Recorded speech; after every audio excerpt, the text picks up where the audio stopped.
मित्रांनो, भूतकाळामध्ये अडकून पडू नका, कारण पूर्वीचे तुम्ही हे आताचे तुम्ही राहिलेले नसता. खरं तर प्रत्येक सूर्योदयाबरोबर तुम्ही थोडेफार का होईना कालच्यापेक्षा बदललेले असता. नवीन अनुभवाने, नाहीतर काहीतरी नवीन धडा घेतल्याने. तुम्ही बरेच काही गमावलेले असते आणि बरेच काही कमावलेले सुद्धा असते.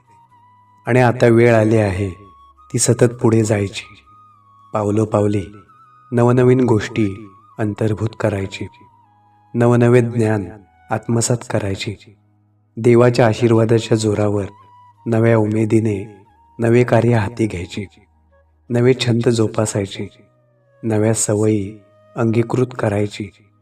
आयुष्यात चढ उतार सुखदुःख तर येतच राहणार, नफा नुकसान पण होत राहणार. तुमच्या अंतरात्म्याचा आवाज ऐका, तिथूनच तुमच्या स्वप्नांचा जन्म होतो. आणि एक गोष्ट लक्षात ठेवा, तुमच्या अंतरात्म्याचा आवाज कोणीच दाबू शकत नाही. वास्तवाशी हात मिळवणी करण्यासाठी तुमच्या स्वप्नांना मारू नका. उलट तुमच्या स्वप्नांवर श्रद्धा ठेवून त्यांचा पाठपुरावा करा आणि नशीब घडवा.